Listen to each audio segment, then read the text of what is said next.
कृष्णा। हरे कृष्णा प्रभु जी, दंडवत प्रणाम। बिंदु बिहारी प्रभु जी, हरे कृष्णा। सुषमा माता जी, देव प्रभु जी, शांत प्रभु जी, प्रियंका माता जी, हरे कृष्णा। सभी भक्तों को दंडवत प्रणाम। हरे कृष्णा प्रभु जी। हरे कृष्णा, हरे कृष्णा।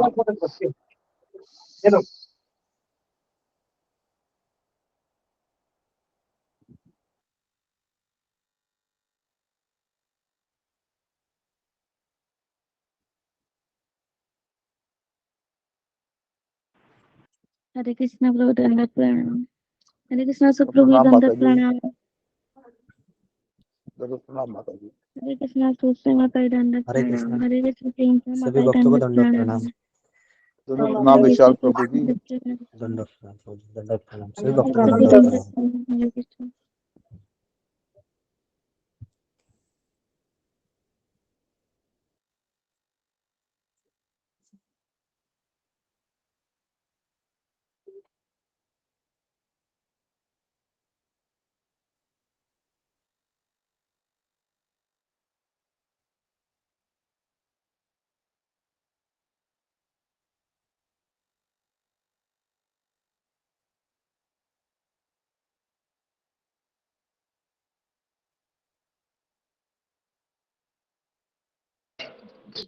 सभी वैष्णव भक्तों को हरे कृष्णा, आपके चरणों में दंडवत प्रणाम।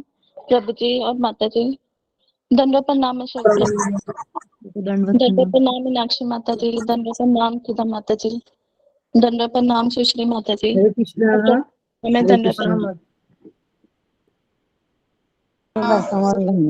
हरे कृष्ण से भक्तों को दंडवत प्रणाम।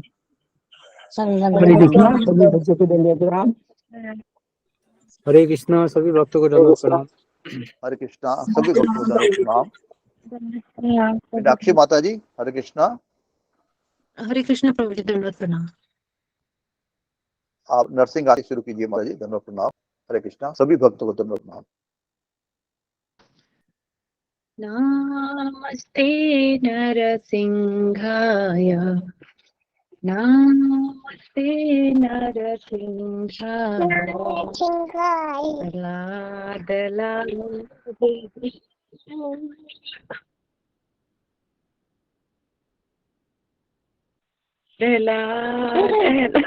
प्रभु जी ये नहीं गाएगा, कोई और कर लीजिए। सॉरी। कोई बात नहीं माता जी। कोई भक्त नरसिंह आरती बोलेगा? हरे कृष्णा। प्रभु जी मैं बोलूं क्या? बोलिए माता जी। जी। नमस्ते नरसिंहाय, नमस्ते नरसिंहाय, दिलादाइने, पहला दिलादाइने,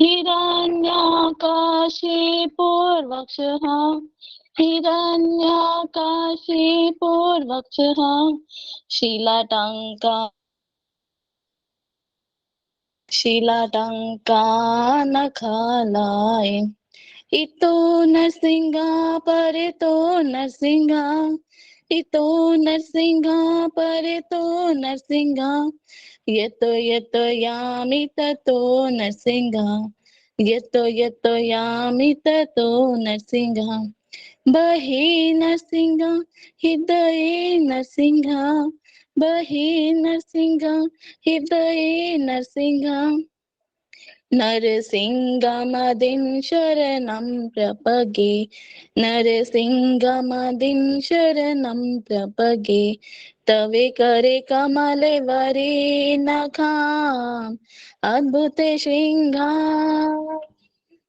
दलिता हिरण्यकशिपु तनुभृंगा, केशवधृता नरहरि रूपा, जय जगदीश हरे, जय जगदीश हरे, जय जगदीश हरे, जय नरसिंह देव, नरसिंह देव, नरसिंहदेव जय, नरसिंहदेव जय। प्रहलाद महाराज, प्रहलाद महाराज, प्रहलाद महाराज जय। भक्त प्रहलाद जय जय। प्रभुपाद, प्रभुपाद, प्रभुपाद जय। प्रभुपाद जय जय। गुरुदेव, गुरुदेव, गुरुदेव जय जय। गुरुदेव सब विघ्न विनाशक नरसिंह भगवान की जय। प्रहलाद महाराज की हरि जय। बोल, हरि बोल। भक्ति वेदांत बहुत जी सुंदर। प्रभुपाद की हरि जय। बोल माता जी, बहुत परम सुंदर है। पूज्य गुरुदेव श्री राधा महाराज की जय। हमारी शिक्षा के गुरुदेव गोपाल दास प्रभु जी की जय। समस्त वैष्णव कोटि भक्त की जय। हरे कृष्णा। बहुत सुंदर माता जी। हरे कृष्ण, धन्यवाद। अब 10 नाम अपराधी धन्यवाद। बोलिए। भक्त को मेरा धन्यवाद प्रणाम। दोनों प्रणाम माता जी। माता जी। हरे कृष्णा माता जी। हरे कृष्ण माता जी धन्यवाद। हरे कृष्णा।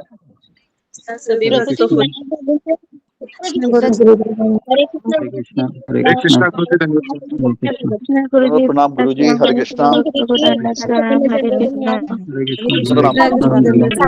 हरे कृष्ण गुरु जी धन्यवाद प्रणाम। हरे कृष्ण गुरु जी। कृष्ण गुरु जी दंडवत प्रणाम। हरे हरे कृष्ण सबको, हरे कृष्ण, हरे हरे कृष्ण कृष्ण, गुरु जी आपके चरणों में हरे दंडवत कृष्ण गुरु जी, प्रणाम। आपके चरणों में हरे दंडवत प्रणाम। कृष्ण, सभी दंडवत प्रणाम भक्तों के चरणों में सबको। दंडवत प्रणाम। हरे कृष्ण, हरे कृष्ण, हरे कृष्ण सबको, हरे कृष्ण। ओके, हरे कृष्णा गुरु जी हरे कृष्ण प्रणाम। प्रभु, दंडवत प्रणाम। सभी भक्तों को दंडवत प्रणाम। दंडवत जी प्रणाम हरे गुरु कृष्ण, जी। हरे कृष्ण सबको, हरे कृष्ण, हरे कृष्ण। तो जी हम शुरू करते हैं। ओम अज्ञानतिमिरन्धस्य ज्ञानाञ्जनशलाकया चक्षुरुन्मिलितं येन तस्मै श्रीगुरवे नमः। श्रीचैतन्यमनोभीष्टं स्थापितं येन भूतले स्वयं रूप कदा मह्यं ददाति स्वपदान्तिकं। वन्देऽहं श्रीगुरु श्रीयुतापदकमलं श्रीगुरून् वैष्णवांश्च श्रीरूपं साग्रजातं सहगण रघुनाथान्वितं तं सजीवं साद्वैतं सावधूतं परिजनसहितं कृष्णचैतन्यदेवं श्रीराधाकृष्णपादान् सहगणललिता श्रीविशाखान्वितांश्च। हे कृष्ण करुणा सिन्धु दीनबन्धु जगत्पते गोपेश गोपिका कान्त राधाकान्ता नमोस्तुते। तप्त कांचन गौरांगी राधे वृंदावनेश्वरी वृषभानुसुते देवी प्रणमामि हरिप्रिये। वाञ्छाकल्पतरुभ्यश्च कृपा सिन्धुभ्य एव च पतितानां पावनेभ्यो वैष्णवेभ्यो नमो नमः। श्री कृष्ण चैतन्य प्रभु नित्यानंद श्री अद्वैत गदाधर श्रीवासादि गौर भक्त वृंद। हरे कृष्णा कृष्ण कृष्ण हरे हरे, हरे राम राम राम हरे हरे। मुखं करोति वाचालं पंगुं लंघयते गिरिं यत्कृपातमहं वन्दे श्रीगुरुदीनतारिणम्। ओके, हरे कृष्ण। हरे कृष्णा गुरु जी दंडवत प्रणाम। सभी भक्तों को दंडवत प्रणाम। सभी प्रभु के चरण दंडवत प्रणाम। श्री माता हरे कृष्णा दंडवत प्रणाम। हरे कृष्ण। हरे कृष्णा तो गुरु जी। हरे कृष्णा। तो हम कई दिन हुए कीर्तन नहीं किया है, तो मैं 5 मिनट कीर्तन करता हूँ, उसके पश्चात हम शुरू करते हैं। हरे कृष्णा कृष्णा कृष्णा कृष्णा हरे हरे, हरे राम राम राम हरे हरे। हरे कृष्णा कृष्णा कृष्णा कृष्णा हरे हरे, हरे राम राम राम राम हरे हरे, हरे कृष्णा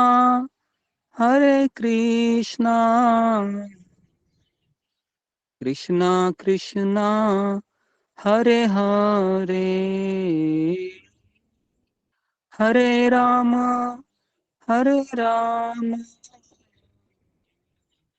राम राम हरे हरे, हरे कृष्णा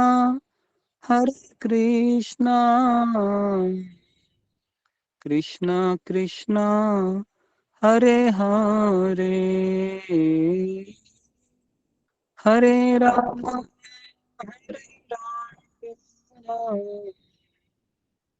राम राम हरे हरे, हरे कृष्णा कृष्णा कृष्णा हरे हरे, हरे राम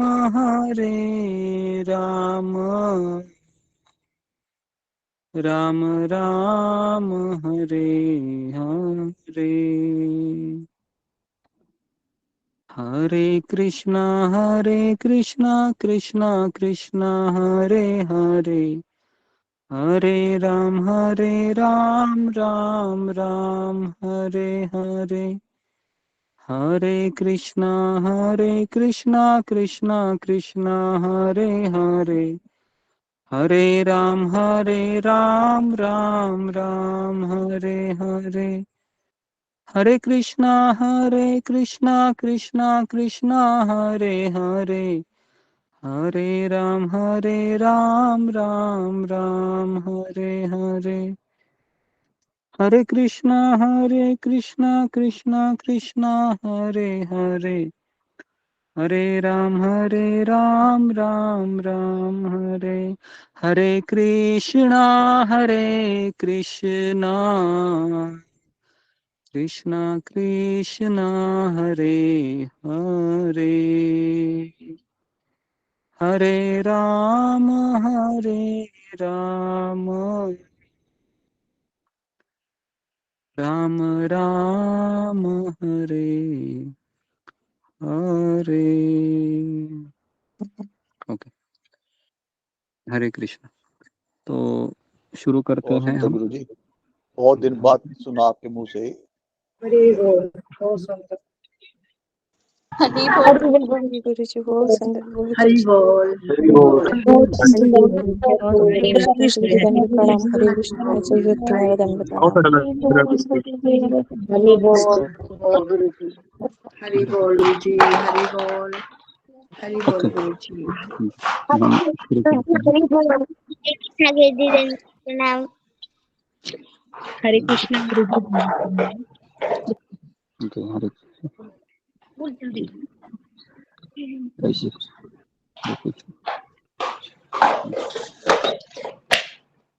सर, किसी के घर में आवाज आ रहा है? सुमन माता जी, आपके माइक बंद कीजिए और अपने माइक का ध्यान रखिए। ओके, तो कल हमने चर्चा की थी। कल हम अक्रूर जी के साथ, आपको याद होगा, हम सभी लोग अक्रूर जी के साथ पीछे पीछे निकले थे वृंदावन की तरफ। और रात में, है ना, अभी रात हो गई है, कल की रात। उस रात में केवल 3 लोग सोए थे।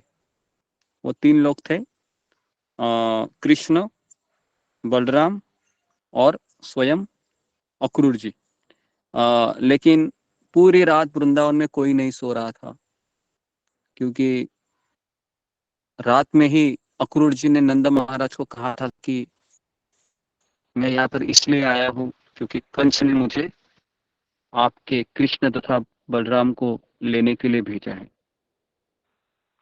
तो ये जो बात है ना, ये सनसनाटी बात थी पूरे वृंदावन के लिए, क्योंकि वृंदावन की आत्मा है भगवान श्री कृष्ण। वृंदावन का हर एक प्राणी है, वो कृष्ण के बिना रह नहीं सकता।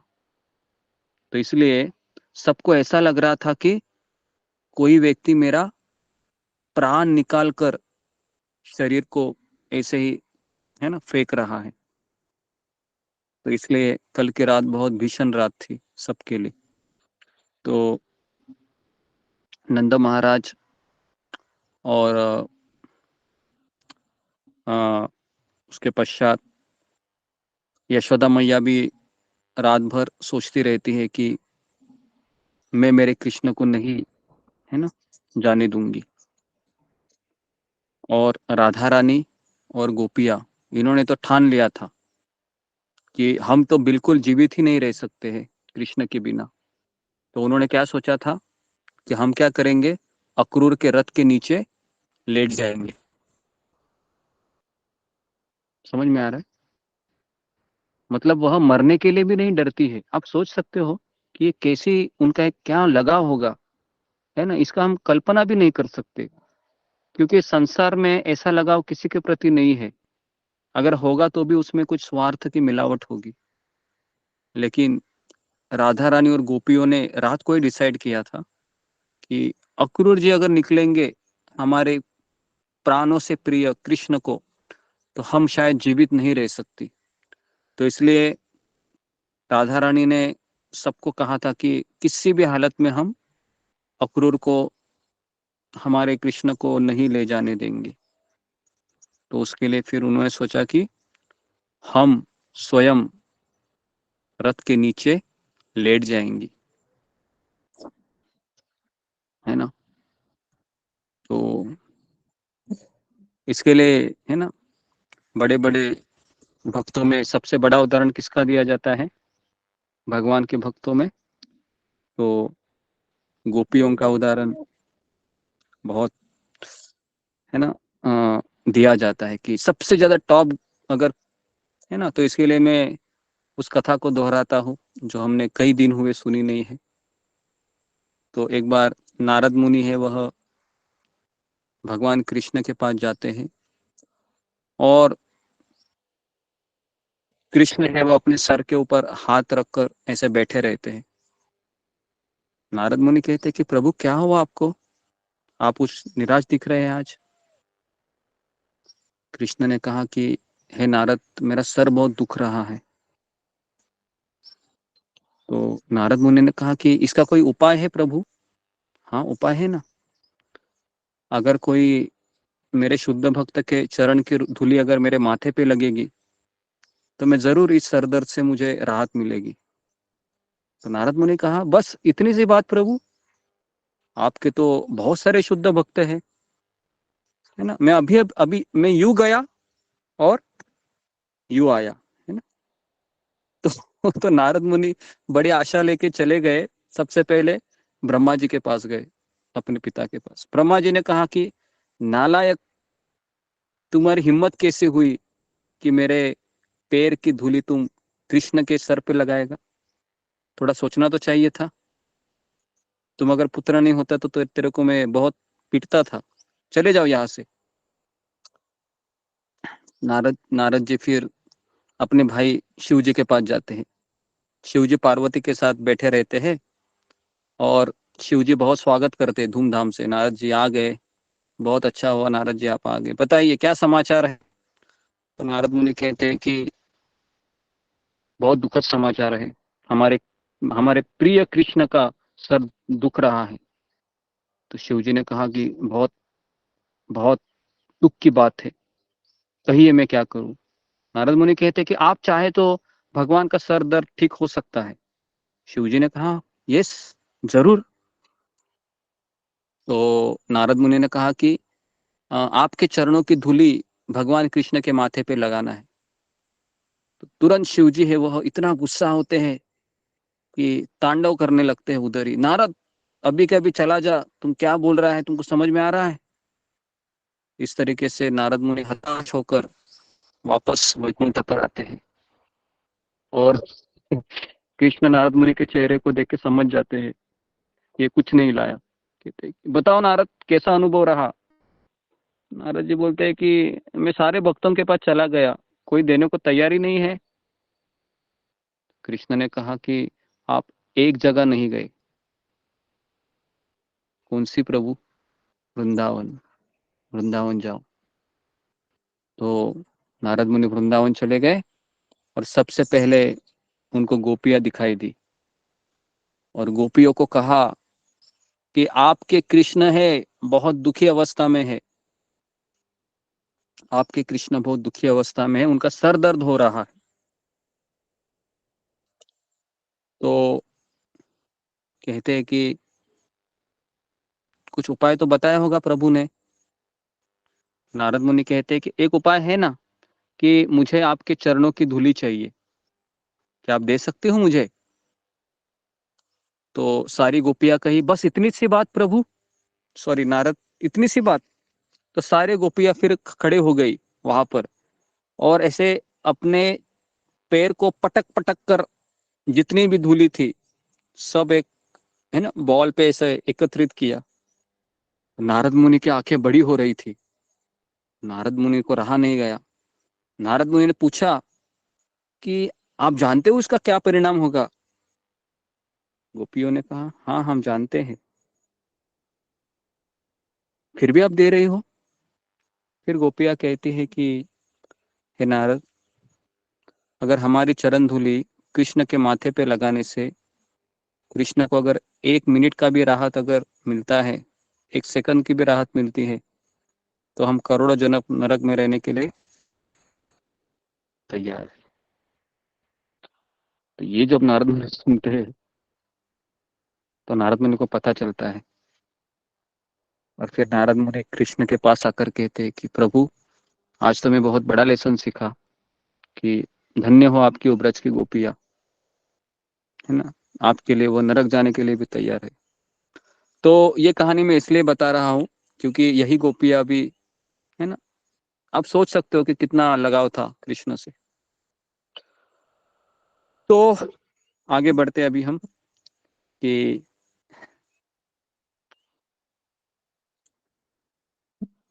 अक्रूर जी ने फिर रात को ही कहा था अ, नंद महाराज को कि हम लेके जा रहे करके, है ना। और कल हमने देखा था कि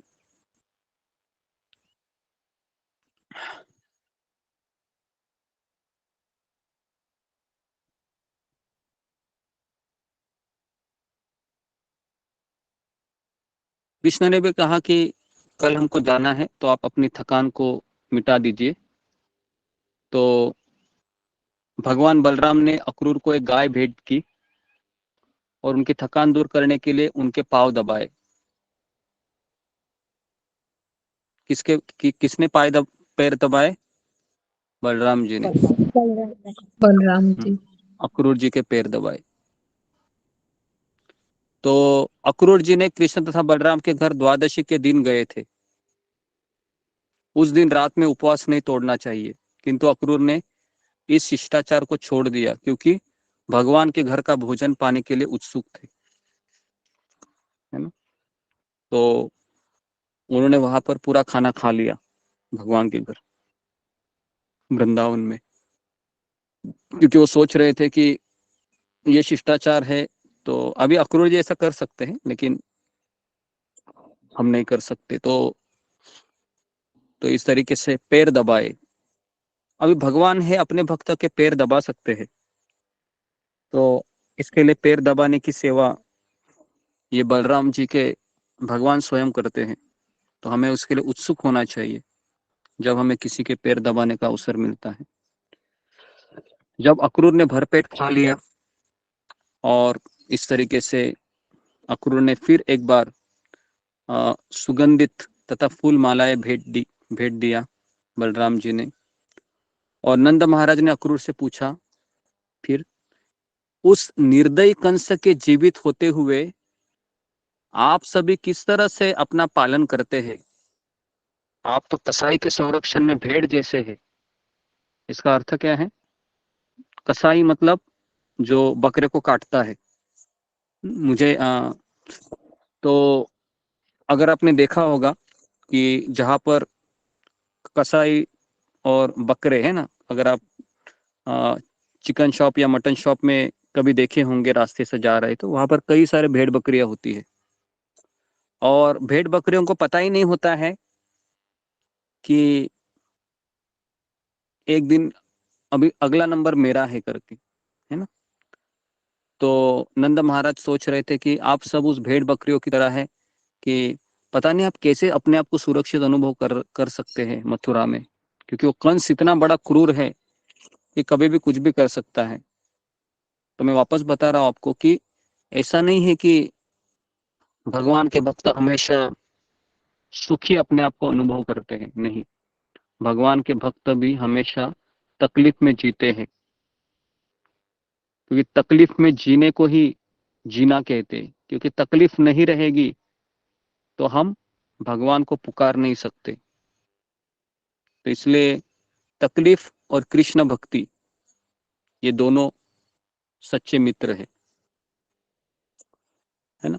तकलीफ मतलब संकट विपदा, और कृष्णा का नाम पुकारना, ये दोनों बहुत एक दूसरे से घनिष्ठ इनका संबंध है। और सुविधा और कृष्ण भक्ति ये दोनों एक दूसरे के पूरक है, क्योंकि जितनी सुविधा आपके पास रहेगी उतना हम कृष्ण को याद नहीं कर सकते, है ना, कृष्ण को याद नहीं कर सकते, है ना। तो इसलिए भगवान के सारे भक्त हमेशा, अगर आप भागवत पढ़ रहे हैं तो हमेशा दुविधा में ज्यादा रहते हैं। उस क्रूर स्वार्थी कंस ने आपकी बिलखती हुई दुखित बहन की उपस्थिति में ही उसके बच्चों को मार डाला। किसकी बात कर रहे हैं अभी? नंद महाराज। नंद महाराज बात कर रहे हैं देवकी की, है ना। देवकी के 6 बच्चों को मार डाला। पूछताछ के इस सत्य तथा मधुर वचनों से, है ना, नंद महाराज अपनी थकान भूल गए। यात्रा में थकान हुई थी, भूल गए। और इस तरीके से सुखदेव गोस्वामी ने कहा कि पलंग में सुखपूर्वक बैठे अक्रूर को लगा कि उन्होंने रास्ते में जितनी इच्छाएं की थी वे सब पूरी हो गई। तो यहाँ पर हमें क्या पता चलता है? सुखदेव गोस्वामी कह रहे हैं जितनी भी इच्छाएं की थी सब इच्छाएं पूरी हो गई, क्योंकि वो इच्छाएं कौन सी थी? वो आध्यात्मिक थी या भौतिक थी? वो सारी इच्छाएं आध्यात्मिक थी जी। आध्यात्मिक इच्छा हमारी जल्दी पूरी हो जाती है, लेकिन भौतिक इच्छा है भगवान पूरा नहीं करते हैं, है ना।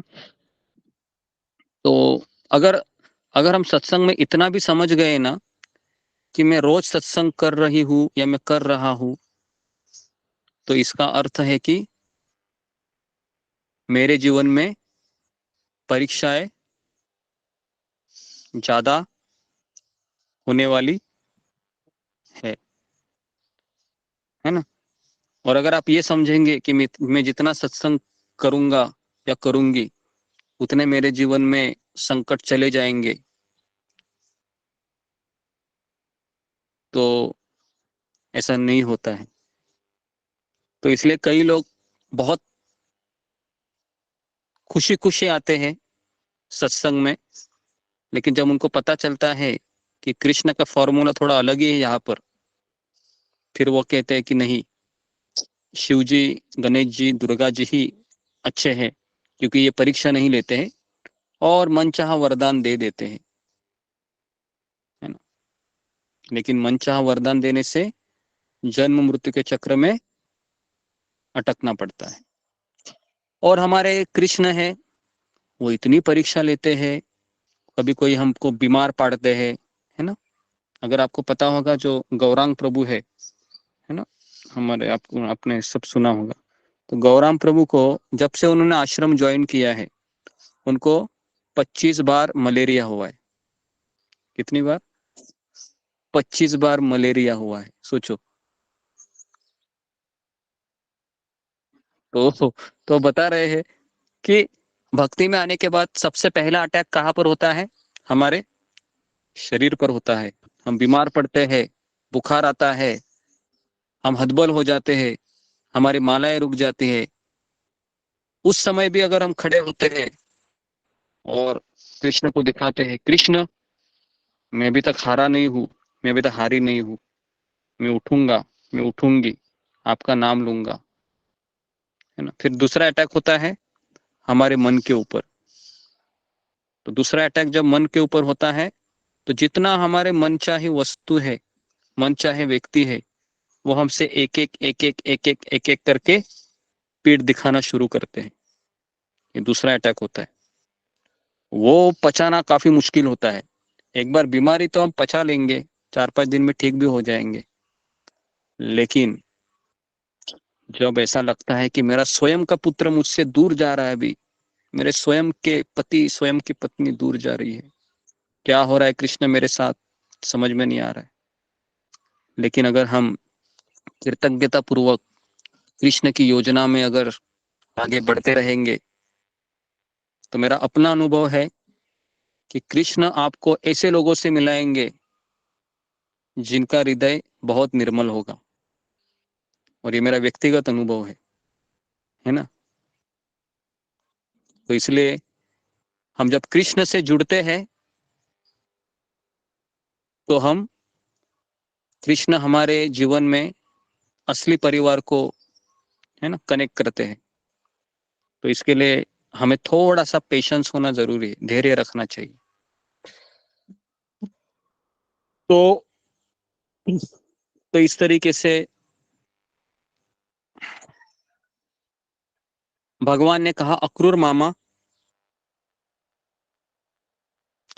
हमारे परिवार के लिए जो कंस है, जो एक रोग की तरह है, वह मथुरा में किस तरह से, है ना, आ, कार्य कर रहे हैं। मैंने अपने निरपराध माता पिता के लिए कितना कष्ट उत्पन्न कर दिया है, मेरे ही कारण उनके कई पुत्र मारे गए, वे स्वयं बंदी है। आपने देखने की हमारी इच्छा आज पूरी हुई है। हे चाचा, कृपा करके यह बतलाए कि आप आए क्यों है। सुखदेव गोस्वामी ने कहा, भगवान के पूछे जाने पर मधुवंशी अक्रूर ने सारी परिस्थिति कह सुनाई, और ये भी कहा कि जब आपको मार डालेंगे तो उसके पश्चात वसुदेव का वध करेंगे, फिर उग्रसेन का वध करेंगे। तो ये सारा योजना कंस ने जो बताया था, सब बता दिया। और अक्रूर के वचनों को सुनकर भगवान कृष्ण तथा बलराम जोर से हंसने लगे। और तब उन्होंने अपने पिता नंद महाराज को राजा कंस का आदेश बतलाया। तो नंद महाराज ने गांव के मुखिया को बुलाकर नंद के ब्रजमंडल में घोषणा करने के लिए आदेश दिया कि चलो, कल हमको चलना है, क्योंकि कंस ने सारे ग्वाल बालों को बुलाया था मथुरा में, और कहा कि जितना दूध दही उपलब्ध हो सब एकत्र करो। क्योंकि नंद महाराज ये वैश्य थे, तो इनका धन क्या था, इनका धन था गाय।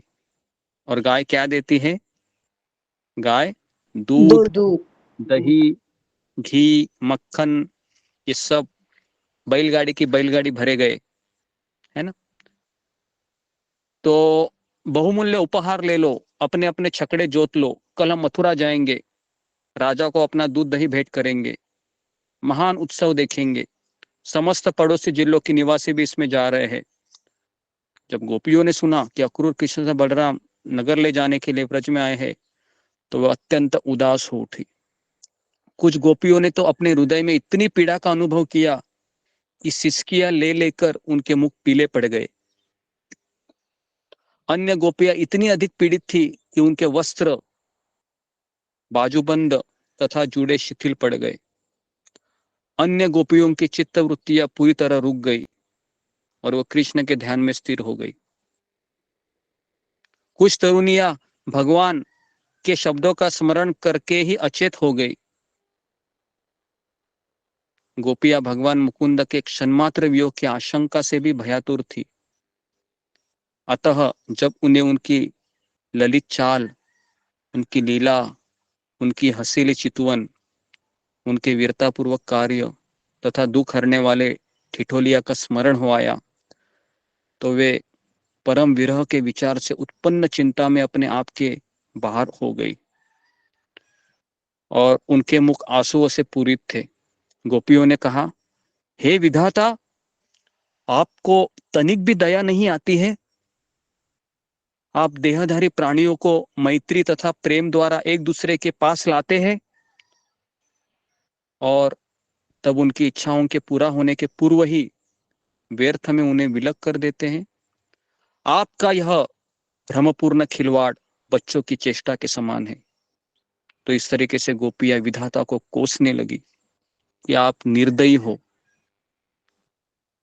शाम घुंघराले बालों से घिरा तथा सुंदर गालों से सुशोभित, उठी हुई नाक तथा समस्त कष्टों को हरने वाली उनकी वो हंसी हमसे ओझल हो जाएगी, हम यह कदापि सहन नहीं कर सकते। हे विधाता, यद्यपि आप यहाँ अक्रूर के नाम से आए हैं, किंतु हे, आप क्रूर हो, क्योंकि आप मूर्खों के समान हमसे उन्हें ही छीन ले रहे हैं जिन्हें कभी आपने हमें दिया था। तो इस तरह से वह विधाता को रोते रोते कोस रही थी, क्या हो रहा है ये हमारे साथ। हाय, क्षण भर में ये प्रेमपूर्ण मैत्री को भंग करने वाला नंद का बेटा अब हमको कभी नहीं देख पाएगा। तो इस रात्रि के बाद का प्रातःकाल निश्चित रूप से मथुरा की स्त्रियों के लिए मंगलमय होगा, क्योंकि उनकी सारी आशाएं पूरी हो जाएगी। क्योंकि जैसे ही ब्रजपति उनके नगर में प्रवेश करेंगे, वे उनके मुख की तिरछी चितवन से निकलने वाली हंसी के अमृत का पान कर सकेगी। तो इस तरीके से जो ऐसा निर्दय कार्य कर रहा हो उसे अक्रूर नहीं कहलाया जाना चाहिए। वह इतना क्रूर है कि व्रज के दुखी निवासियों को धीरज धराने का प्रयास किए बिना ही उस कृष्ण को लिए जा रहा है जो हमारे प्राणों से भी हमें अधिक प्रिय है ना। हम सबको अधिक प्रिय क्या है इस संसार में? तो हमारे प्राण है ना। हम सबको प्राण प्रिय है ना। तो एक बार अकबर ने बीरबल को कहा कि इस संसार में मनुष्य को सबसे ज्यादा प्रिय क्या है? तो बीरबल ने उत्तर दिया कि इस संसार में हर एक व्यक्ति को सबसे प्रिय अपना प्राण होता है। तो अकबर कहता है कि मुझे ऐसा लगता है कि अपने प्रिय बच्चे का प्राण माता को ज्यादा प्रिय हो सकता है। बीरबल ने कहा कि मैं नहीं मानता हूं। तो बीरबल ने कहा ठीक है। तो फिर एक ऐसा एक ग्लास का पिंजड़ा बनाया गया और उसमें एक पाइपलाइन डाली गई और सबसे पहले उसके अंदर एक बंदर, एक बंदरिया और एक बंदरिया को बच्चा को डाला गया और फिर धीरे धीरे है ना उसमें पानी छोड़ा गया। तो पानी जैसे ही पैर के आगे आगे बढ़ने लगा तो बंदरिया ने अपने बच्चों को अपनी गोद में उठा लिया और अकबर ने कहा बीरबल को, देखो देखो देखो। बीरबल जी कुछ बोल नहीं रहे थे और आगे पानी बढ़ते गया गोदी तक आ गया और फिर बंदरिया ने अपने बच्चे को सिर पर ले लिया और पानी बढ़ते गया बंदरिया के गले तक पानी आया। फिर भी वो अपने बच्चों को पकड़ के ऐसे ही खड़ी थी, लेकिन और पानी बढ़ने लगा और जैसे ही पानी उसके नाक के ऊपर जाने लगा तुरंत उसने क्या किया, उसने अपने बच्चे को अपने पैर के नीचे रखा और स्वयं अपना बचाव करने लगी और तुरंत अकबर ने इशारा किया कि पानी को निकाल दो जल्दी जल्दी। तो इस तरीके से वो दोनों भी बच गए और फिर अकबर ने बीरबल को कहा कि मैं समझ गया कि हर एक व्यक्ति को अपने प्राण प्रिय होते हैं। तो यहाँ पर गोपियां कहती है कि जिस कृष्ण को आप लेके जा रहे हो, हे विधाता, आप अक्रूर के रूप में आए हो, लेकिन वो हमारे प्राणों से भी हमें अधिक प्रिय है। निष्ठुर कृष्ण पहले ही रथ पर चढ़ चुके थे। अभी कृष्ण को निष्ठुर क्यों कहते हैं यहाँ पर गोपियां? कौन बताएगा कि यहाँ पर अभी गोपियां कृष्ण पर आरोप लगा रही है कि निष्ठुर कृष्ण पहले ही चढ़ गया। जी, फिंगर को रेज कीजिए। थोड़ा सा आपके भी मन के भाव हम जानने का प्रयास करेंगे कि यहाँ पर निष्ठुर कहाँ गया है। जी, ओके जी, दीप्ति सचदेवा। हरे कृष्णा गुरु जी, दंडवत प्रणाम। गोपियां कृष्ण को ब्लेम कर रही हैं कि उन्होंने एक बार भी गोपियों के बारे में सोचा नहीं कि उनके जाने के बाद उनका क्या हाल होगा, इसीलिए वो उसको निष्ठुर कह के ब्लेम कर रही हैं। हरे कृष्णा गुरु जी। ओके जी, नेक्स्ट परवीन शाही। हरे कृष्णा गुरु जी, दंडवत प्रणाम। गुरु जी, मेरा भी सेम ही है जो दीप्ति माता जी ने बोला है। ओके, इसके अलावा किसी का है कि यही कारण है या इसके और एक कारण हो सकता है? जी, हरे फिंगर को कृष्णा रेज गुरु जी। कीजिए। गुरु जी फिंगर को प्रणाम। रेज कीजिए। जी जी जी जी जी। कि इसके अलावा अगर किसी का उत्तर रहेगा तो फिंगर को रेज कीजिए। जी, तितली मिश्रा। हरे कृष्णा गुरु जी, दंडवत प्रणाम। सभी भक्तों को दंडवत प्रणाम। मुझे ऐसा लगता है गुरु जी कि शायद उसको मतलब गोपियां सोच रही थी ऐसा क्या कि कृष्ण ने एक बार भी मना नहीं किया जाने के लिए, ये नहीं बोला कि मैं ब्रज को छोड़ के नहीं जाऊंगा, और चुपचाप वो रथ पे सवार हो गए, शायद इसलिए उनको वो निष्ठुर कह रही हैं। हरे कृष्णा गुरु जी। जी जी जी, ओके। और ओके, सुमन भारद्वाज बोलिए। हरे कृष्णा गुरु जी प्रणाम। गुरु जी, जब हम कहीं जाते हैं तो बच्चे भी कुछ थोड़ा सा उदास होते हैं, तो हम उनको दिलासा देते हैं, नहीं मैं जल्दी आ जाऊंगा, आप चिंता मत करना, अच्छे से रहना। तो इस प्रकार कृष्ण जी ने उनको दिलासा नहीं दिया, प्रेम नहीं करा उनसे, और जल्दी झट देने अपने मन को एकदम रुके जी, उसमें बैठ गई। हरे कृष्णा गुरु जी। ओके जी। तो आप सबने सही आंसर दिए हैं। जैसे कि यहाँ पर हम देखते हैं कि गोपियां कृष्ण से बहुत ज्यादा लगाव करती थी, कृष्ण से भी ज्यादा एक तरीके से। और यहाँ पर हम देखते हैं कि अभी कृष्ण है, एटलीस्ट जा रहे हैं, और जाने के पूर्व कोई ऐसी बात भी नहीं कहे कि मैं आऊंगा, या आप मेरी राह देखना, या मेरा मन है वो हमेशा आपके पास ही रहेगा, है ना। तो इस तरीके से कोई ना मीठे शब्द से उनको दिलासा दिया, और एकदम फट करके वह तुरंत बैठ गए, जैसे कि मैं इस संसार से अनासक्त हूँ। और गोपियों ने अपना पूरा जीवन अपना पूरा जीवन कृष्ण को दिया था। तो इसलिए थोड़ा सा एक स्त्री में एक ऐसा गुण होता है कि स्त्री कभी कभी कई सारी बातें कह नहीं पाती है। उनको ऐसा लगता है कि ये पुरुष है, ये मेरी बातों को समझे, और इसलिए भी घर घर में झगड़े होते हैं, क्योंकि स्त्री हमेशा चाहती है कि ये क्यों नहीं समझ रहे हैं मेरी भावनाओं को। और पुरुष है, उसका स्वभाव थोड़ा अलग होता है, वो सोचता है कि इसको कहने क्यों नहीं आता है ना। तो इनमें काफी अपेक्षाओं का फिर एक तरीके से घर्षण होने लगता है ना। तो इसके लिए कई बार ऐसा देखा जाता है कि फिर स्त्री है, उसका हृदय टूट जाता है, और फिर वो गुस्से से बोलने लगती है, लेकिन उस गुस्से में भी प्रेम होता है, लेकिन वो पुरुष उसको समझ नहीं पाता है। होता है ऐसा ऐसा होता है, ठीक है। तो तो अभी यहाँ पर कृष्ण है, ये गोपियों की मन की बात को एक्चुअली समझ रहे थे, लेकिन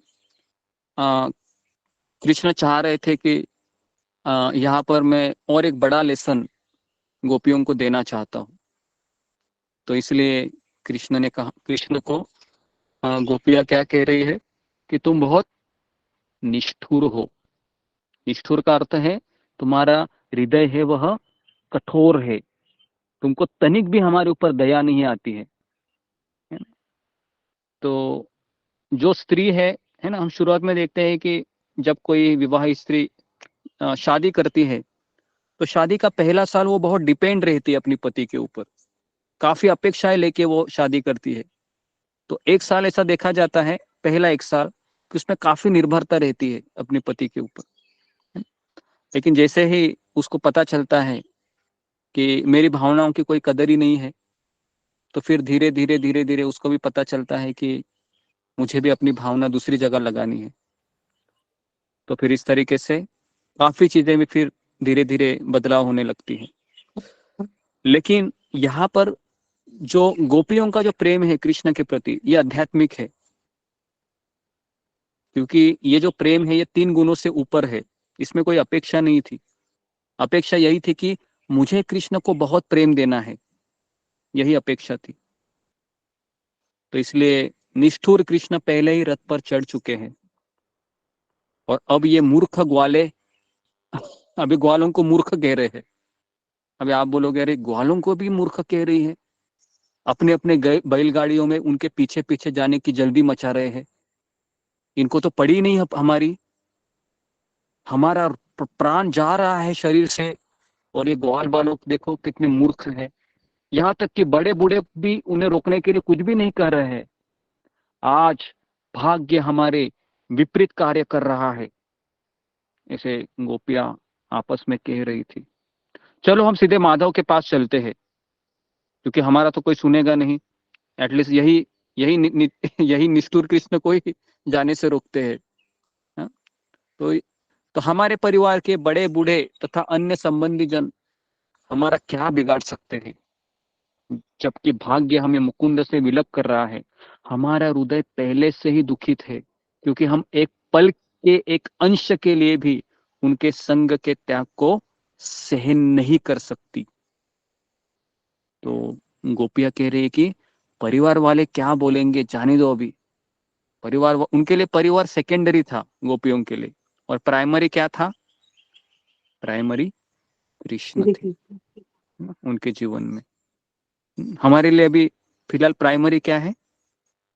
प्राइमरी फिलहाल परिवार है, फैमिली। और सेकेंडरी है अभी कृष्ण है। बीच बीच में थोड़ा सा प्राइमरी जब हम प्राइमरी करने जाते हैं, तुरंत सेकेंडरी यहाँ पर थोड़ा सा प्रेशर आने लगता है, फिर हम वापस पार्टी बदलते हैं, नहीं नहीं कृष्ण बाद में, अभी परिवार परिवार। तो हमारा इस तरीके से है ना, ऊपर नीचे ऊपर नीचे ऊपर नीचे होते रहता है। लेकिन गोपियों का ऐसा नहीं था।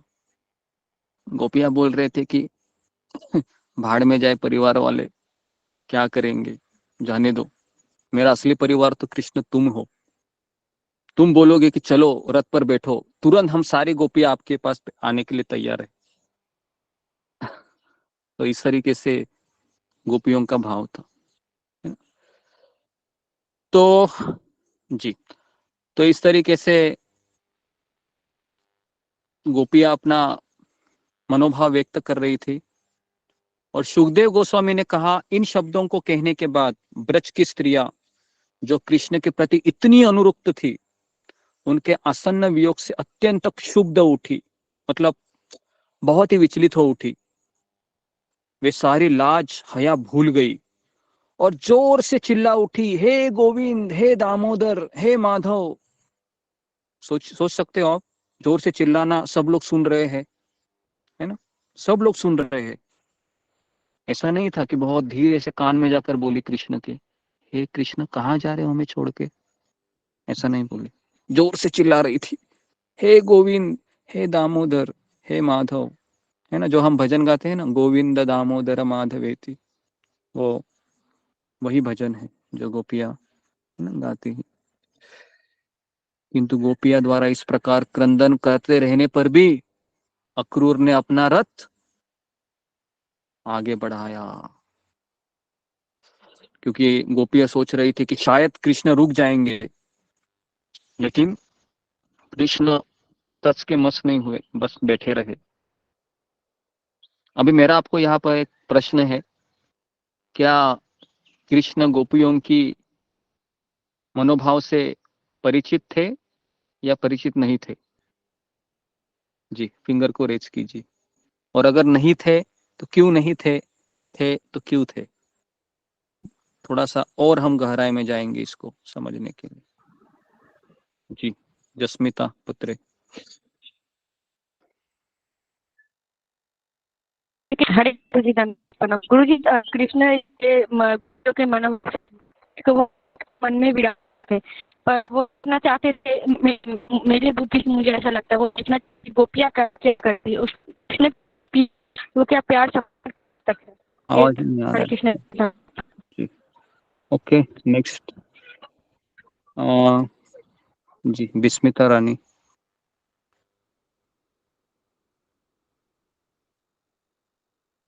हरे कृष्ण गुरु जी दंडवत प्रणाम। गुरु जी परिचित थे क्योंकि वो गोपियों को जो प्रेम को ढूंढने लगे, गोपियों को प्रेम को परिचित करते हैं। ओके जी, इसका उत्तर देना बहुत कठिन है, लेकिन फिर भी आप ट्राई कीजिए। अशोक चावला प्रभु। हरे कृष्ण गुरु जी। हम्म। श्री कृष्ण गोपियों के बारे में पूरा जानते थे, पूरे उन्हें पता था मेरे से कितना प्रेम करती हैं, पर विरह में प्रेम बढ़ता है, तो जी जी इसलिए थोड़ा अनचक उन्होंने दिखाया है सिर्फ कि भाई मैं प्रेम तो था, उनको पता है प्रेम है, पर विरह में प्रेम बढ़ता है इसलिए दिखाया है, उन्होंने अपने आप को शो नहीं किया। जी जी ओके, तो अशोक चावला प्रभु ने बहुत सुंदर उत्तर दिया। ताली बजाए जरा अशोक चावला प्रभु के लिए। जिस उत्तर की तलाश में था, इन्होंने वो उत्तर दे दिया है कि भगवान उनको उनके प्रेम को बढ़ाना चाह रहे थे, है ना। तो इसके लिए कृष्ण वहां पर मौन व्रत धारण किए थे, कुछ बोल नहीं रहे थे। और यहाँ पर गोपियां मछली की तरह छटपटा रही थी, जैसे मछली पानी के लिए तड़पती रहती है वैसे। कृष्ण जा रहे जा रहे जा रहे, और जब कृष्ण चले जाते हैं तब उनको पता चलता है कि अभी तो हम कृष्ण में डूब गई है ना। लेकिन हमारा ऐसा होगा क्या? हमारे से अगर कृष्ण दूर चले जाएंगे तो हम किस में डूब जाएंगे? हम माया में। हम माया में डूब जाएंगे। हमारा हालत अलग है ना। तो इसके लिए आप ऐसा मत समझिए फिर चलो मैं भी कृष्ण को दूर ले करती हूँ अभी थोड़ा सा, है ना, मेंटेन सेफ डिस्टेंस। लेकिन ऐसे नहीं है ना। तो जी, तो इस तरीके से भगवान कृष्ण ने गोपियों को कुछ कुछ अपनी चितवन से ढाढ़स बंधाया, और वे भी कुछ देर तक उनके पीछे पीछे चली। फिर इस आशा से वे बिना हिले डुले खड़ी रही कि वे उन्हें कुछ आदेश देंगे। जब वे विदा होने लगे तो उन यदुश्रेष्ठ ने देखा कि गोपियां किस तरह विलाप कर रही थी। अतः उन्होंने एक दूत भेजकर यह प्रेमपूर्ण वादा भेजा कि मैं वापस आऊंगा, क्योंकि वो जा ही नहीं रही थी। तुरंत वो रथ के नीचे आ गई, और फिर अक्रूर जी समझ नहीं रहे थे कि ये क्या हो रहा है मेरे साथ, क्योंकि अक्रूर जी का भाव क्या था? अक्रूर जी ब्रजवासी थे क्या? अक्रूर जी मथुरावासी थे। तो इसके लिए वो समझ ही नहीं रहे थे ये ब्रजवासियों का क्या भाव है, ये क्या हो रहा है मेरे साथ, ये सारी लेडीज है सामने क्यों आ रही है। और फिर ये कृष्ण को देखने लगे अक्रूर जी, और फिर कृष्ण गोपियों को देखने लगे, और कृष्ण ने देखा कि इमरजेंसी सिचुएशन है, कुछ तो बोलना पड़ेगा अभी। फिर कृष्ण ने खड़ा होकर कहा गोपियों को कि मैं आपको वचन देता हूं कि मैं वापस आऊंगा। लेकिन उसमें कृष्ण ये नहीं बोलते हैं कि मैं कब वापस आऊंगा। कृष्ण उसमें ये नहीं कहते मैं कब वापस आऊंगा, लेकिन कृष्ण इतना कहते हैं मैं वापस आऊंगा। गोपियां अपने अपने मन को कृष्ण के साथ भेज भेज भेज भेज दिया, है ना। कृष्ण के साथ साथ उनके मन भी कहा हे कृष्ण, आप हमें लेके नहीं जा रहे हो ना, ठीक है कोई बात नहीं, हमारे मन को तो लेके जाइए एटलीस्ट। तो सारे गोपियों ने अपने मन को कहा आप अक्रूर जी को, जो कृष्ण बलराम बैठे हैं ना रथ पे, उनके साथ आप भी चले जाइए, क्योंकि आपका यहाँ पर भी कुछ काम ही नहीं है, कृष्ण तो जा रहे हैं। तो इस तरीके से तब तक खड़ी रही जब तक रथ के ऊपर की पताक दिखती रही। पता है आपको वो पताका होता है रथ के ऊपर, वो ऐसे ही देखती रही। आप सोच सकते हो कि उनके आईब्रो छोड़ो, जो उनका जो पलके है वो भी ऐसे मिटक नहीं रही थी, वो देख रहे थे, क्योंकि अभी वापस कृष्ण पता नहीं मिलेंगे या नहीं मिलेंगे। तो कृष्ण तो दृष्टि से ओझल हो गए, लेकिन अभी तक पताका दिख रहा था, तो पताका भी जा रहा था, उस पताका को देख रहे थे। और इस तरीके से अचानक पताका दिखना बंद हो गया, और फिर रथ से धुली हुई जो धूल है, उठी हुई धूल, वो भी उन्हें दिखलाने बंद हो गई। गोपियां अत्यंत निराश होकर लौट गई। उन्हें इसकी आशा नहीं रही कि गोविंद उनके पास कभी लौटेंगे भी। ये जो प्रसंग है ना, ये जो अभी हम पढ़ रहे हैं, हमारे आचार्य कहते हैं कि ये सबसे उच्चतम भक्ति है जो अभी गोपियों की मनस्थिति हो रही है। तो इसलिए ये जो खास करके इस भावना को हमको स्वीकार करना है ना। कृष्ण हमारे साथ रहे या हमारे साथ ना रहे, लेकिन हमको कृष्ण को हमारे अंदर बंद करना है या कैद करके रखना है। कैसे? जैसे बिल्वा मंगल ठाकुर कहते हैं कि गोपाल, मैं तो अंधा हूं, आप मेरे हाथ को छोड़कर तो भाग रहे हैं, लेकिन मैंने आपको मेरे हृदय में बंद कर लिया है, वहां से आप कैसे भागोगे? तो इसलिए यही शिक्षा है जो हमको स्वीकार करनी है, और यही ब्रह्म मध्व गौड़ीय संप्रदाय की शिक्षा है कि ऐसा नहीं कि गुरु साथ में हो, कृष्ण साथ में हो तो ही मैं भक्ति करूंगा। ये भाव नहीं होना चाहिए। भाव ये होना चाहिए कि जिस तरह से गोपियां विरह में कृष्ण को याद कर रही थी, कृष्ण के उस चितवन को याद कर रही थी, जो पल कृष्ण ने उनके साथ बिताए थे उनको याद कर रही थी वो, और बस उन्हीं यादों के सहारे वो जी रही थी वृंदावन में। तो बाह्य दृष्टि से हमको दिखता है कि गोपियां बहुत निराश थी, गोपियां बहुत दुखी थी, लेकिन आंतरिक दृष्टि से अगर आप देखेंगे तो गोपियां परम सुख का अनुभव कर रही थी अपने भीतर।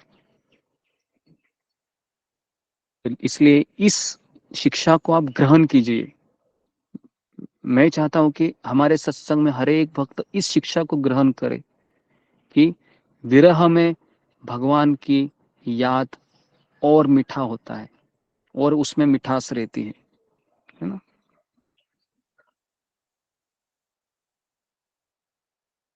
तो यहाँ पर अभी परीक्षित महाराज भी खो गए थे उस कथा में। तो अचानक सुखदेव गोस्वामी कहते हैं, हे राजन, फिर वो ऐसे चलते, हाँ बताइए। भगवान कृष्ण, भगवान बलराम तथा अक्रूर तीनों रथ में वायु जैसे तेजी से यात्रा करते हुए सारे पापों को विनष्ट करने वाले कालिंदी नदी पर पहुंचे। ऐसा कभी हुआ था? मैं दृष्टांत पढ़ रहा था तो मुझे और एक दृष्टांत याद आ रहा है। पता है किसका? रामायण का। रामायण में भी पता है ना आपको, जब प्रभु रामचंद्र अयोध्या वासियों के साथ है ना जाते हैं, है ना, शरयू नदी के किनारों से होकर, तो उस समय भी हम देखते हैं कि अयोध्या वासी कहते हैं कि हम राम के साथ ही रहेंगे। और अयोध्या वासियों की पत्नियों ने क्या कहा था? आज से हमारे घर में चूल्हा नहीं जलेगा, आज से घर में खाना नहीं बनेगा, अगर आप राम को लेके नहीं आएंगे, सब्जी रोटी चपाती सब बंद। तो सारे पति है ना उनके साथ गए थे। किनके साथ? राम जी के साथ। और बहुत खुश थे वो।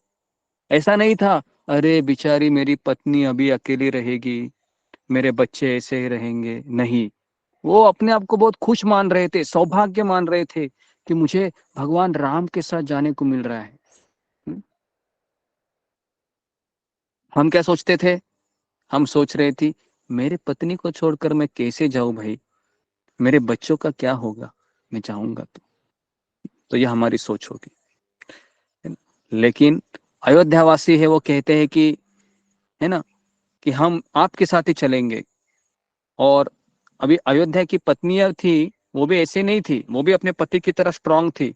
उन्होंने कहा कि अकेले तो बिल्कुल मत आना। क्या कहा उन्होंने? अकेले तो बिल्कुल मत आना, आना है तो किसके साथ आना है आपको? प्रभु राम के साथ राम जी आना के है ना। तो इस तरीके से, है ना। और आपको पता है कि भगवान ने छल किया उनके साथ, है ना। भगवान ने क्या किया? भगवान ने चुपके से लक्ष्मण को पहले उठाया। नहीं, लक्ष्मण तो सोए ही नहीं थे। लक्ष्मण को इशारा किया और लक्ष्मण ने फिर कहा कि राम ने कहा कि जाओ पहले सुमंत को उठाओ अभी। तो सुमंत वहां पर कहे कि चलो चलो जल्दी अभी घोड़ों को, रथ को, है ना, जोड़ दो। सुमंत ने कहा लेकिन प्रभु इनका क्या होगा? ये तो अब सारा आपके भरोसे सब घर छोड़ के निकले हैं, इनके साथ अन्याय नहीं होगा? प्रभु राम ने क्या कहा? सुमंत, अगर मैं भी इनको अपने साथ ले लूंगा ना, तो ये भी बेचारे वनवास के कष्टों के अधीन हो जाएंगे, तो इसके लिए करना अनिवार्य है, चलो। तो इस तरीके से जब अयोध्यावासी उठते हैं तो वो किसको दोष देते हैं? अपने निद्रा को दोष देते हैं, है ना। इसके लिए सोना अलाउड नहीं है ना।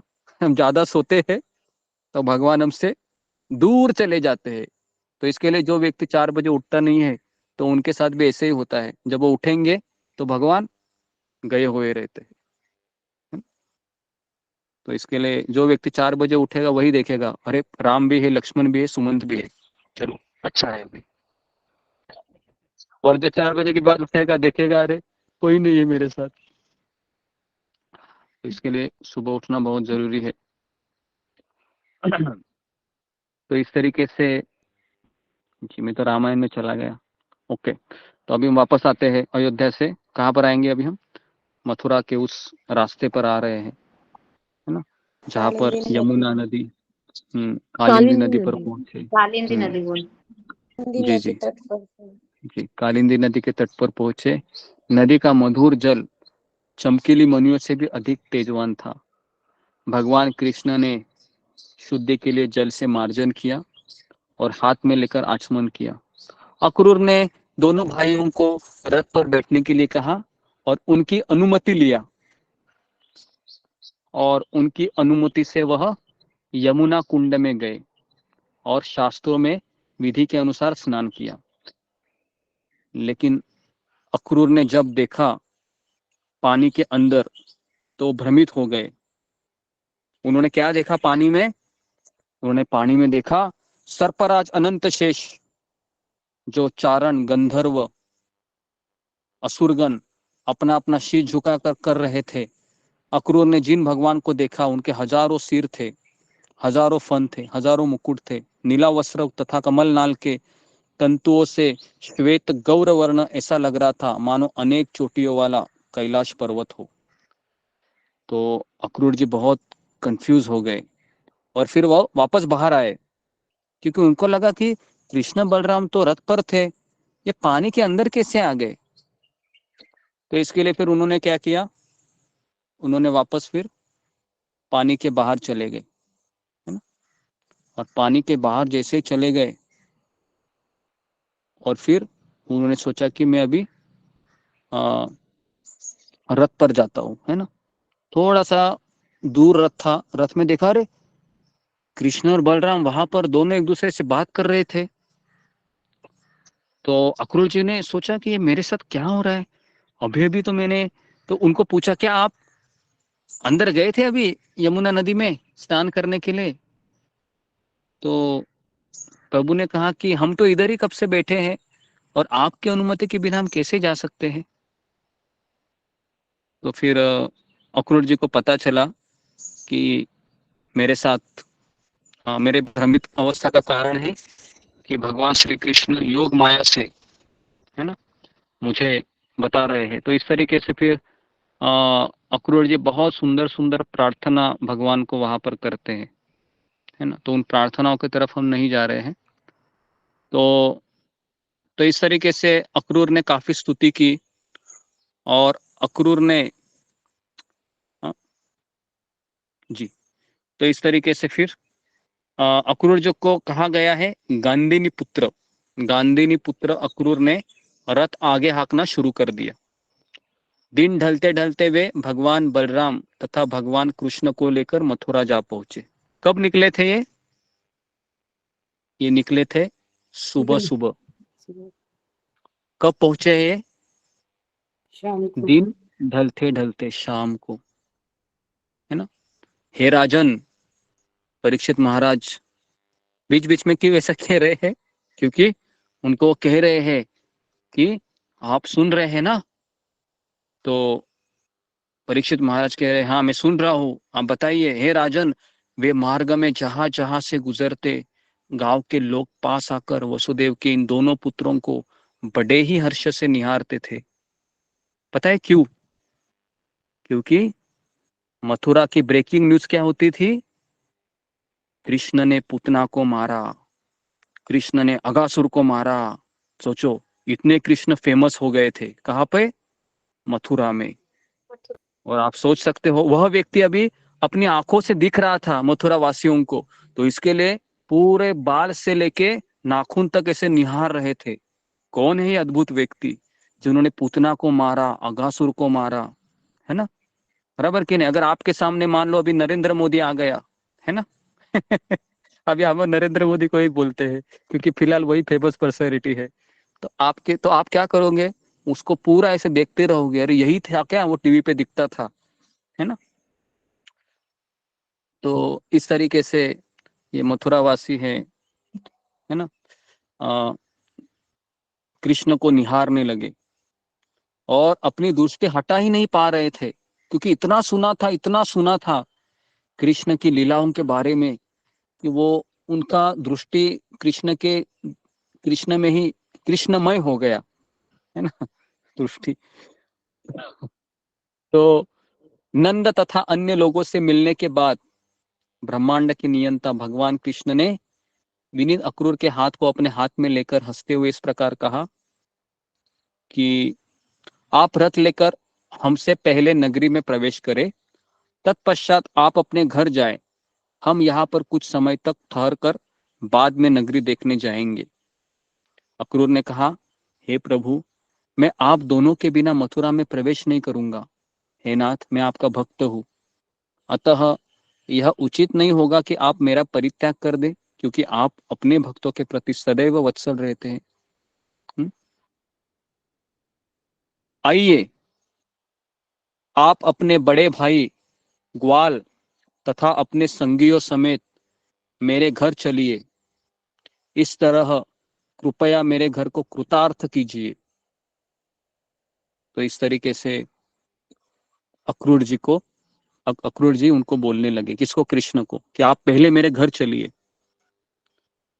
मैं एक सामान्य गृहस्थ हूँ, अतः आप अपने चरण कमलों की धूलि से मेरे घर को पवित्र कीजिए। आपके चरणों को पखार के बलि महाराज ने भी यश प्राप्त किया था। आपके चरणों को पखारने से दिव्य होकर गंगा नदी के जल ने तीनों लोकों को पवित्र बना दिया है, और शिवजी ने उसी जल को अपने सिर पर धारण किया है। उसी जल की कृपा से राजा सगर के पुत्र स्वर्ग गए। हे देवों के देव, हे जगन्नाथ, कृपया करके आप मेरे घर चलिए। भगवान ने कहा, मैं अपने बड़े भाई के साथ आपके घर अवश्य आऊंगा, किंतु पहले मुझे यदु के शत्रु को मारकर अपने मित्र तथा शुभचिंतकों को संतुष्ट करना है। तो इस तरीके से सुखदेव गोस्वामी ने कहा, भगवान ने अक्रूर को कहा कि मैं बाद में आऊंगा, है ना। तो अक्रूर जी को बुरा लगा क्या? अक्रूर जी को बुरा लगा वहां पर? अक्रूर जी को बुरा नहीं लगा, है ना जी। नहीं गुरुजी। क्योंकि अक्रूर जी जानते थे कि भगवान की इच्छा की है ना सर्वोपरि है। भगवान जो चाहते हैं वही हमें करना चाहिए। तो इस तरीके से अक्रूर भारी मन से नगर में प्रविष्ट हुए, अकेले ही गए। उन्होंने राजा कंस को अपनी ध्येय की सफलता से सूचित किया और वे अपने घर चले गए। थक गए थे। भगवान कृष्ण मथुरा देखना चाहते थे, अतः संध्या के समय अपने साथ बलराम तथा ग्वाल बालों को लेकर उन्होंने नगर में प्रवेश किया। अभी आप बोलोगे ग्वाल बाल कहाँ से आए, तो आपको पता होगा कि पूरा वृंदावन आया था, केवल गोपियां नहीं आई थी, बाकी पूरा वृंदावन वहां पर वो कुश्ती की मैच देखने के लिए, है ना, कंस ने इनवाइट किया था। तो इस तरीके से कल हम देखेंगे कि कृष्ण और बलराम है वह मथुरा में प्रवेश करते हैं, और मथुरा में वह किस तरह से किनको किनको मारते हैं, है ना, वो भी हम कल देखेंगे, है ना। सबसे पहला टारगेट मुझे लगता है वो धोबी होता है ना।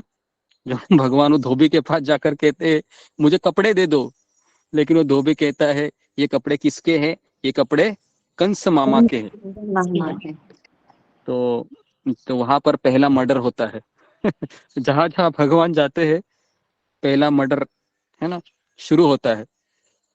तो जी, तो वो हम कल देखेंगे। कल बहुत सुंदर एपिसोड रहेगा। कुब्जा का पास टाइम भी कल हम लेंगे। उसके पश्चात जो सुदामा फूल वाला है उसके पास भी देखेंगे, और बहुत अच्छे अच्छे लेसन रहेंगे किस तरह से कृष्ण अपने भक्तों के साथ आदान प्रदान करते हैं।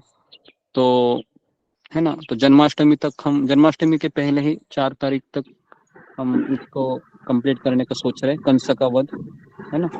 और फिर हम जन्माष्टमी के दिन भगवान का जन्म कथा आपको बताएंगे। उसके पहले 3 दिन 5, 6, 7 या 4, 5, 6 को आप सभी लोग तैयारी कीजिए कि आप कम से कम 3 से 5 मिनट आप कृष्ण के बारे में बताइए कि मैं कृष्ण से क्यों प्रेम करती हूँ या क्यों प्रेम करता हूँ, ये विषय रहेगा, है ना। तो आज 2 तारीख है, तो कल 3 है और परसों 4 है। तो परसों से ये हम श्रृंखला शुरू कर रहे हैं ताकि हर एक व्यक्ति अपनी मनोभावना को व्यक्त करे कि मैं कृष्ण से क्यों प्रेम करता हूँ। ओके जी, किसी का कुछ प्रश्न है तो हरे यहाँ कृष्ण। पर मैं, आप हरे फिंगर को रेज कृष्ण गुरु कीजिए। जी। जी सुमन माता, हरे फिंगर को कृष्ण। आप रेज कीजिए, फिंगर को रेज कीजिए, मैं बोलूंगा तभी आप बोलिए, है ना, वो अच्छा रहेगा। जी हाँ बोलिए सुमन भारद्वाज। हाँ जी, हरे कृष्ण गुरु जी, प्रणाम। गुरु जी, आपने कहा कि गोपियां क्यों सुखी, सुखी क्यों अपने आप को मान रही थी अंदर से। ऊपर से तो वो बिरिया से रो रही थी नारायण जी के लिए, पर अंदर से वो सुखी महसूस कर रही थी, क्यों, वाई? क्यों कर रही थी, तो इसका भी मैंने आपको उत्तर दिया था कि वो कर रही थी। जी, कौन बताएगा इसका उत्तर, फिंगर को रेज कीजिए जरा, हम भक्तों को ही पूछ लेते हैं। जी जी, फिंगर को रेज कीजिए कि क्यों अंदर से वह बहुत सुख का अनुभव कर रही थी। जी अशोक चावला प्रभु बताइए। गुरु जी, उन्हें मालूम था कि वो कृष्ण के हृदय में रहती हैं, हर टाइम कृष्ण को स्मरण करती हैं, कृष्ण के हृदय में रहती हैं, कृष्ण उनके साथ ही हैं, इसलिए वो सुखी महसूस कर रही थी, अपने आप को दुनिया से कटा हुआ महसूस कर रही थी, सुखी थी, भक्ति में सुखी थी कृष्ण जी। ओके जी, देखिए इसका उत्तर इस तरीके से है कि इस संसार में हम देखते हैं कि अगर हम किसी चीज से दूर चले जाते हैं तो हमें बहुत पीड़ा होती है, क्योंकि हमारा उस व्यक्ति के प्रति आकर्षण और इस वस्तु के प्रति आकर्षण, इसमें कोई आध्यात्मिक केंद्र नहीं होता है, केवल हमारी आसक्ति होती है। इसलिए उस समय इस संसार में अगर हम, कोई व्यक्ति हमसे दूर चला जाता है तो हम बाहर से भी हम रोते हैं और अंदर से भी रोते हैं।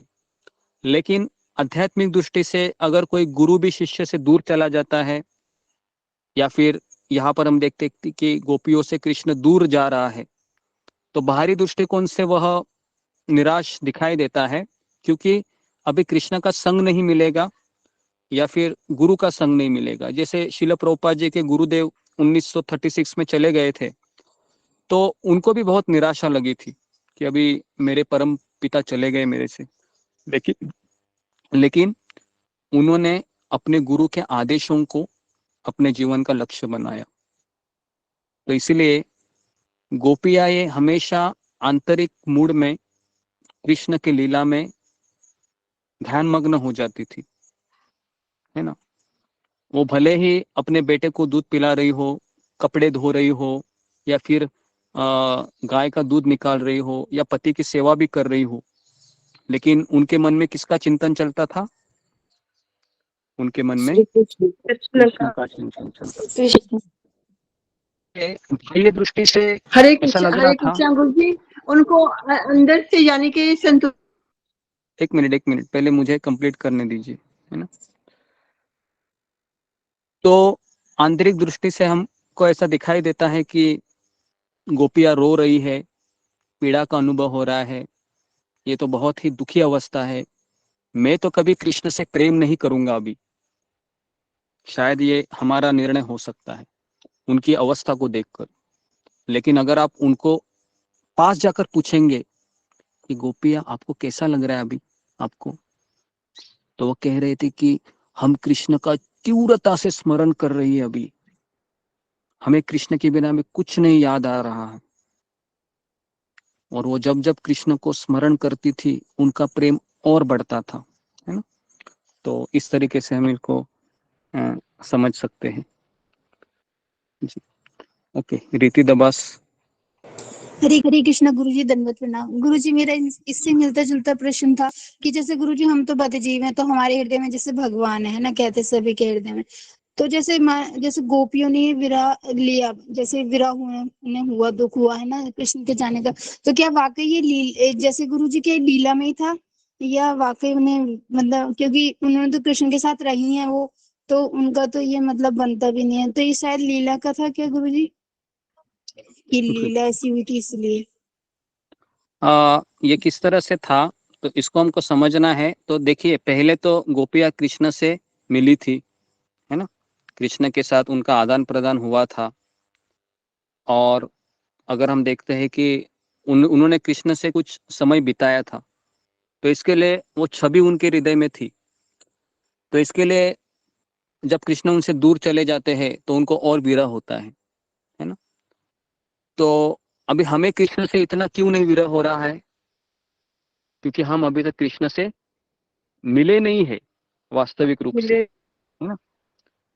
हम मिले नहीं है, हम केवल लीला कथाओं के द्वारा या नाम जप के द्वारा या सत्संग के द्वारा हम उनके बारे में सुना करते हैं। लेकिन अगर आप सोचे कृष्ण आपके घर में आएंगे, आप उनको खाना खिलाएंगे, है ना, आप उनको देखेंगे, उनसे बातें करेंगे, और अचानक वो आपसे दूर चले जाएंगे, तो आपकी याद तीव्र रहेगी या कम रहेगी? बहुत तीव्र हो जाएगी, है ना, बहुत तीव्र हो जाएगी।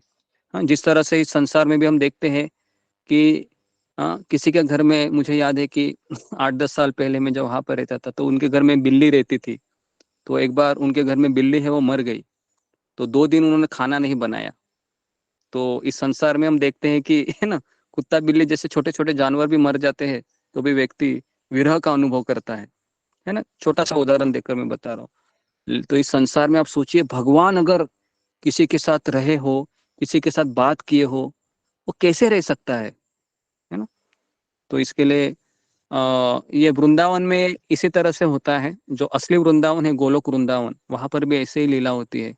कृष्ण मिलते हैं, फिर चले जाते हैं, और फिर गोपियां केवल कृष्ण की याद करते रहते हैं ना। जैसे कभी कोई पत्नी है, जब पति अगर बाहर का जॉब करता है या फिर कहीं दूसरी जगह पर चला जाता है 2 हफ्ते के लिए, 1 महीने के लिए, 2 महीने के लिए, है ना, तो अगर उनका सही में उनका आकर्षण अगर कृष्ण के आधार पे रहेगा, तो या फिर अगर भौतिक भी उनकी आसक्ति है, तो भी वह पत्नी विरह का अनुभव करती है ना।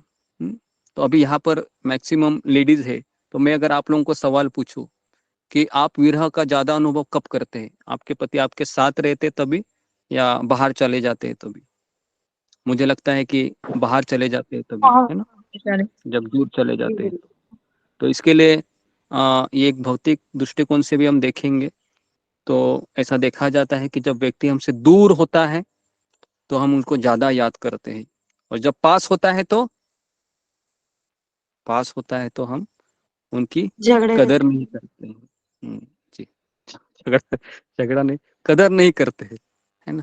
झगड़ा तो बाद में होता ही है कि नहीं, धीरे धीरे धीरे धीरे ना। झगड़ा होने का मूल कारण वही होता है कि हमारी अपेक्षाएं है पूरी नहीं हो रही है ना, या फिर बाद में फिर निंदा होनी शुरू होती है, बहुत कुछ होता है, बर्तनों के आवाज होने लगते हैं। फिर व्यक्ति समझ जाता है ये सब प्यार व्यार कुछ नहीं होता है, ये सब केवल सब नाटक है। फिर वो देखता है, फिर वो फिल्में देखने के लिए जाते हैं, पता है, एवरी फ्राइडे। और फिल्में देखने के बाद वापस रोमांटिक हो जाते हैं, है ना। फिर वापस 4-5 दिन ऐसे ही चलता है, वापस झगड़ा शुरू होता है। तो ये सब फिल्मों का प्रभाव है और कुछ नहीं है। इसके लिए ज्यादा फिल्में देखने नहीं चाहिए। ज्यादा फिल्में देखने के बाद व्यक्ति असली लाइफ को भूल जाता है और व्यक्ति सोचता है कि है ना।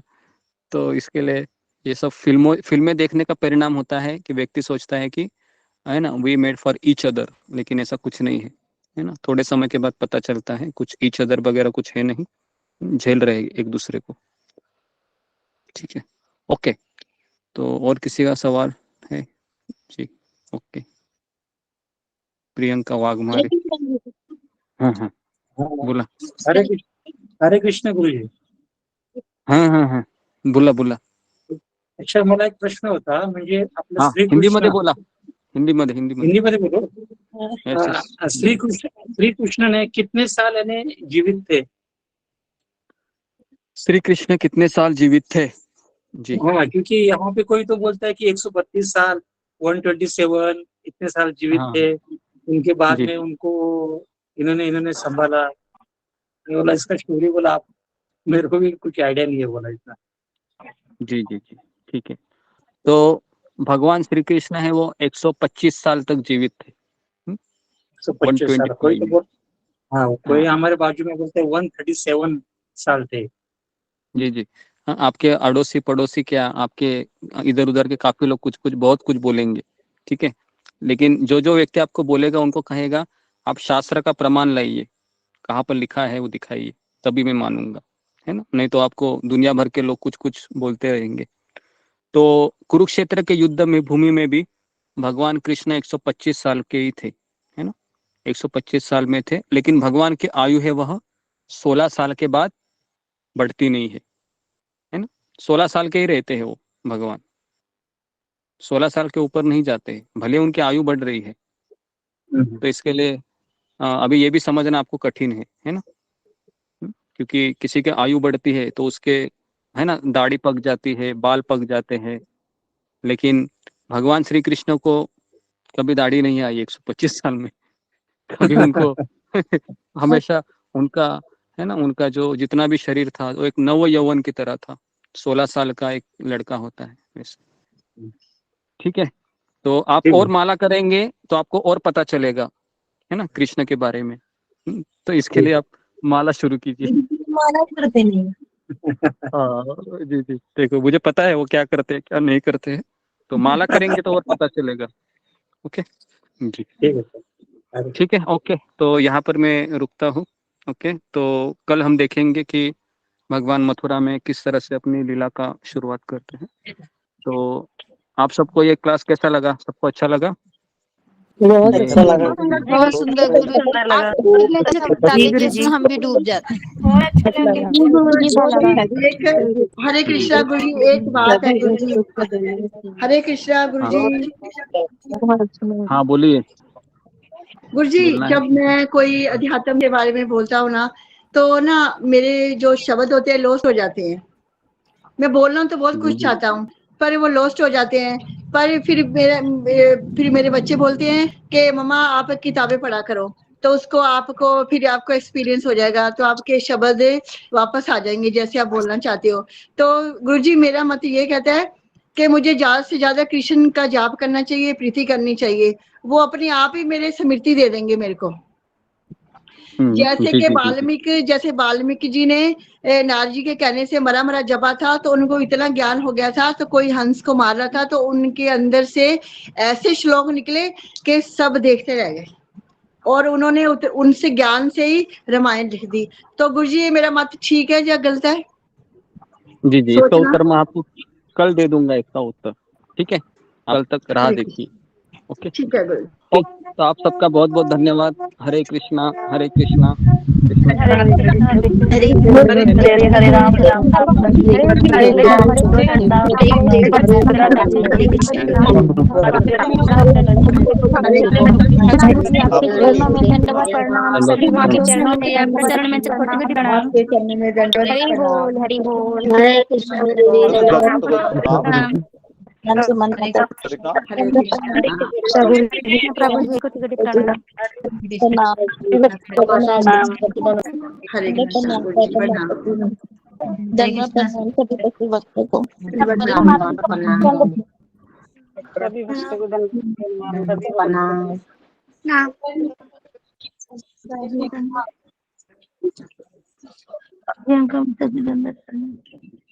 चलो प्रभु जी दंडवत प्रणाम। दोनों प्रणाम माता जी। हरे हरे दोनों कृष्ण प्रणाम प्रभु माता जी। जी। विष्णु भक्त को मेरा दंडवत प्रणाम। सभी भक्तों को दंडवत प्रणाम। हरे कृष्णा। सभी भक्तों के दंडों पर प्रणाम, सभी प्रभु के चरण दंडों पर प्रणाम, सभी माताओं को दंडों पर प्रणाम। हरे कृष्ण।